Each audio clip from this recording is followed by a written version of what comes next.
పెట్టుబడుల అవగాహనపై రేవంత్ మరియు గిరిబాబు గారు కండక్ట్ చేసే వెబినార్ కోసం ఈ నెంబర్ కి కాల్ చేయండి. నమస్తే, వెల్కమ్ టు సుమన్ టీవీ. నేను విష్ణు. ప్రస్తుతంతో పాటు సీనియర్ ఫినాన్స్ ప్రొఫెషనల్ గిరిబాబు గారు ఉన్నారు. వారితో మాట్లాడదాం.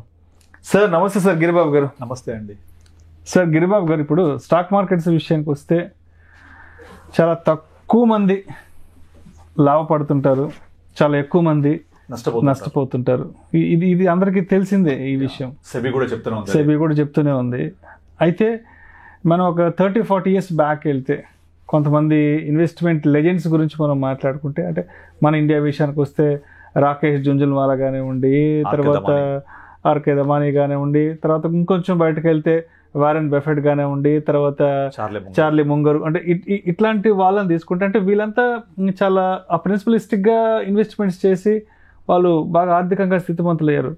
బట్ ఈ రోజులో చాలామంది ఏమవుతున్నారంటే ఇలాంటి బేసిక్ ప్రిన్సిపల్స్ని, ఇటువంటి బేసిక్ మార్కెట్ పాలసీస్ని మిస్ అవుతున్నారు.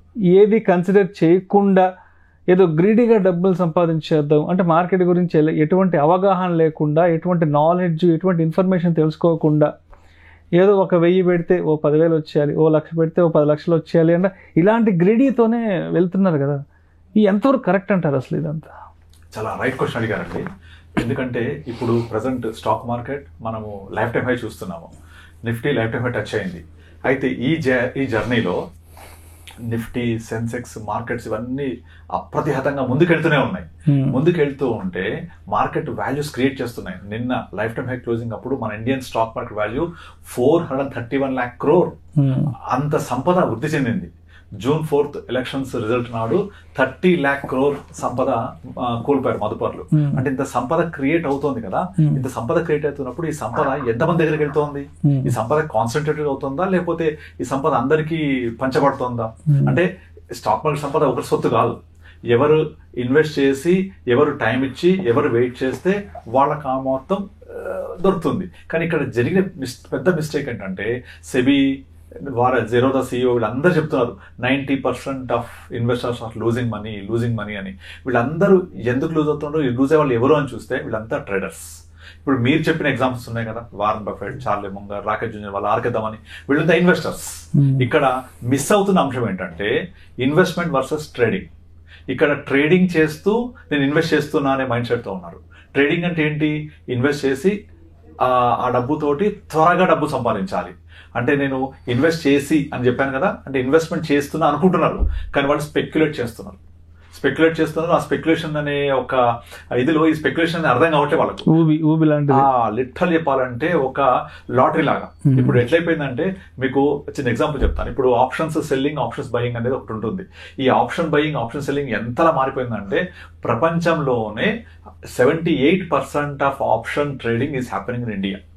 78% అంటే ప్రపంచంలోనే. అంటే ఎంత వాల్యూస్ పెరిగి అర్థం చేసుకోండి. ఇదంతా ఏంటంటే, ఆప్షన్ బయింగ్ అంటే limited loss, unlimited profit option buying అయితే. ఆప్షన్ సెల్లింగ్ అంటే లిమిటెడ్ ప్రాఫిట్, అన్లిమిటెడ్ లాస్. అంటే లాస్ వస్తే అన్లిమిటెడ్, ప్రాఫిట్ లిమిటెడ్ ఆప్షన్ సెల్లింగ్లో. అదే ఆప్షన్ బయింగ్లో any option, call option, put option అవ్వచ్చు, బయింగ్లో loss is limited, profit is unlimited. అయితే చాలామంది ఇట్లాంటి అన్లిమిటెడ్ ప్రాఫిట్ ఏమైనా లాస్ అవుతున్నారు, లిమిటెడ్ ప్రాఫిట్లోకి మోతున్నారు. నేను ఇప్పుడు చాలా మంది చెప్తుంటాను, నేను ఇప్పుడు ఆప్షన్స్ బయింగ్ చేయట్లే, I'm moving to selling. Option సెల్లింగ్లో big money ఉంది. ఎందుకు అంటే ఇక్కడ ఆప్షన్ సెల్లింగ్లో నాకు మినిమం ఏదైతే వస్తుందో అది గ్యారంటీకి వస్తుంది, ఇక్కడ సంపాదించగలుగుతున్నాను. But actually what theory says, option selling means unlimited loss, limited profit. అంటే ఈ థియరీని బ్రేక్ చేస్తూ ముందుకెళ్తున్నారు. మీకు అర్థమవుతుందా? అంటే స్పెక్యులేషన్ ప్యూర్గా. ఇప్పుడు వారెన్ బఫెట్ మనకు ఒక సూత్రం చెప్పారు, when others are greedy you are fearful, when others are fearful you must be greedy, when others are greedy you must be fearful. అంటే ఏంటంటే, అందరూ భయపడి మార్కెట్లో సెల్ చేస్తుంటే మీరు కొనండి. When everyone is selling you buy, when everyone is buying you sell. అంటే market పడుతుంది అనుకుంటే నువ్వు భయపడొద్దు, it's a time for buying. And market పెరుగుతుంది అంటే అందరు కొంటుంటే నువ్వు కొనొద్దు, నువ్వు వెయిట్ చేయి. అంటే నార్మల్గా మనం 2020లో చూసాము. 2020లో అందరూ అమ్ముతూ ఉంటే వారెన్ బఫెట్ పర్చేస్ చేశాడు. అండ్ ఇంకొకటి ఏం చెప్తాడంటే, నాకు అర్థం కాని సెగ్మెంట్లో ఇన్వెస్ట్ చేయను అంటాడు. ఆయనకు ఐటీ, టెక్నాలజీ అంటే ఇన్వెస్ట్మెంట్స్ లేవు చాలా సంవత్సరాల పాటు, ఎందుకంటే నాకు అది అర్థం కాదు అంటాడు. ఆయన అర్థం కాదు కాబట్టి ఇన్వెస్ట్ చేయను అంటాడు. అలాంటి బేసిక్ ఫండమెంటల్స్ని ఎప్పుడైతే మిస్ అవుతామో అప్పుడు మనము స్టాక్ మార్కెట్లో లాభం పొందకపోగా నష్టపోతూ ఉంటాం. ఈ స్టాక్ మార్కెట్ ఎంత సంపద సృష్టించినా మీరు ఇన్వెస్ట్మెంట్ ధోరణి వదిలిపెట్టి స్పెక్యులేషన్ ధోరణిలో ఉన్నంత కాలం సంపాదించలేరు. ఇప్పుడు మనకు ప్రతిరోజు స్టాక్ మార్కెట్లో జరిగే వాల్యూమ్స్లో 95% of volumes are related to F&O and futures and options, తర్వాత ఆప్షన్ సెల్లింగ్, ఆప్షన్ బయింగ్, తర్వాత ఫ్యూచర్స్, వీటిలోనే ఉంటాయి. ఓన్లీ 5 to 10% మాత్రమే క్యాష్ మార్కెట్ ఉంటుంది. అంటే క్యాష్ మార్కెట్ ఎవరు చేస్తారు? రిటైలర్స్ వాళ్ళ యొక్క స్టాక్స్ బై చేసి సేల్ చేసేవాళ్ళు, ఇన్స్టిట్యూషన్స్ బై చేసి సేల్ చేసేవాళ్ళు. ఎప్పుడు? Over period of time. It's called cash market. అంటే వాళ్ళు కొంటారు, వాళ్ళకి నచ్చినప్పుడు, లాభం వచ్చినప్పుడు, అవసరం అనుకున్నప్పుడు అమ్ముతూ ఉంటారు. ఇన్వెస్ట్మెంట్ అది. బట్ ఈ ఏదైతే 95% జరుగుతుందో అంతా స్పెక్యులేషనే. అంటే మొత్తం F&Oనే జరిగేది. F&O 95%, cash market 5%. ఈ వాల్యూమ్ బట్టి అర్థమవుతోంది.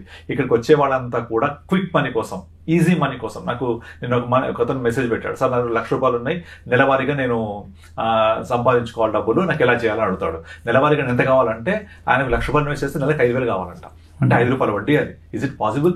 అంత రాదు అంటే, లేదండి చాలా మంది చెప్తున్నారు కదా, నాకు నెలకు 3,000-5,000 వస్తున్నాయంట కదా, నేను 2 లక్షలు పెడితే కావాలంటే నాకు 10,000 వస్తాయా?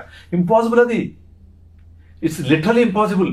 మీరు మామూలుగా ఎఫ్డీ చేస్తే ఎంత వస్తుంది సంవత్సరానికి? 7%. అంటే ఒక సంవత్సరానికి ఎఫ్డీ చేస్తే వచ్చేది 7% అయితే అది నెలకు కావాలి. అంటే ఎంత రిస్క్ తీసుకున్నట్టు? అది పాజిబుల్ అవ్వదని తెలుసు కదా, బట్ అయినా సరే ప్రయత్నం చేస్తారు. అదే డబ్బులు కావాలి తప్ప దీన్ని ఇన్వెస్ట్ చేస్తే ఒక 10 సంవత్సరాలు వెయిట్ చేసి ఇన్వెస్ట్ చేసి అది ఇక్కడ నుంచి 4 times పెరుగుతుంది. అంటే 4 times పెరిగింది అంటే 10 years తర్వాత మనకు 20% CAGR వచ్చినట్టు.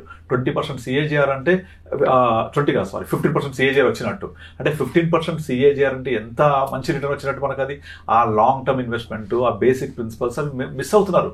అందుకే మీరు అన్నట్టు వారన్ బఫెట్, రాకేష్ జుంజున్వాలా లాంటి వాళ్ళు 30 years బ్యాక్ చెప్పినా కూడా ఈ రోజు కూడా చాలా చాలా రెలవెంట్ అవి. నాకు తెలిసి బహుశా నెక్స్ట్ 30 years కూడా రెలవెంటే ఉంటాయి అవి. ఎందుకంటే మీరు మన స్కామ్ 92 సినిమా చూస్తే, వెబ్ సిరీస్, అందులో రాకేష్ జుంజున్వాలా క్యారెక్టర్ చెప్తూ ఉంటుంది, మార్కెట్ పడితే భయపడొద్దు, ఇది మార్కెట్ పడ్డ 2000 దీనికి 10,000కి మీరు భయపడుతున్నారు, చాలా పెరిగే ఛాన్స్ ఉందని 92లోనే స్పెక్యులేట్ చేశాడు ఆయన. 92 ఊహించాడు ఆయన మార్కెట్ ఎక్కడికో వెళ్తుంది అని చెప్పేసి.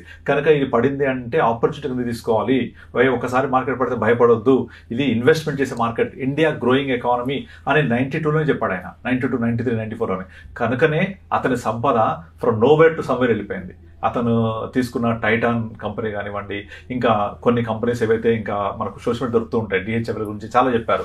అయితే కొన్ని కంపెనీస్ లాస్ ఎగిరిపోయినాయి. For example DHFL, he lost money. But lost money, profit money అన్ని చూసుకుంటే few thousands నుంచి thousands of crores వరకు వెళ్ళింది. ఇదంతా త్రూ ఇన్వెస్ట్మెంట్ ద్వారానే. అంటే ఇన్వెస్ట్మెంట్ అంటే ఏంటి? ఇన్వెస్ట్ చేసి వెయిట్ చేయాలి. ఎప్పటి వరకు? 5 ఏళ్ళు, 10 ఏళ్ళు, 15 ఏళ్ళు, 20 ఏళ్ళు సంపద క్రియేట్ అవుతూ ఉంటుంది అది.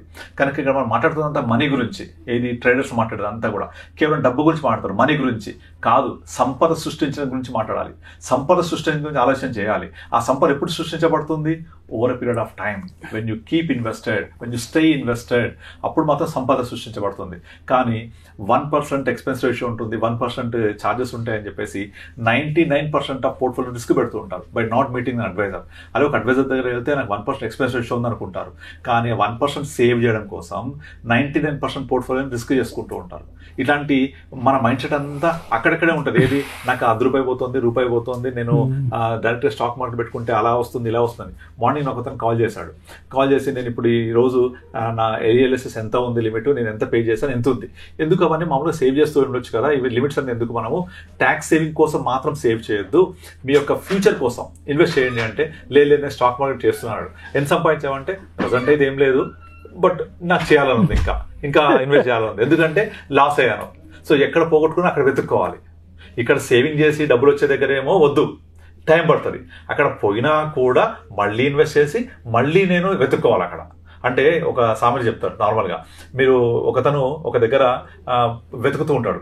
అయితే ఎందుకు వెతుకుతున్నావు అంటే, నాది ఒక గోల్డ్ కాయిన్ పోయింది అని చెప్తాడు. మరి ఎక్కడ పోయింది అంటే, ఇక్కడ కాదు అక్కడ పోయింది, కానీ వెలుగు ఇక్కడ వెతుకుతున్నా అంటాడు.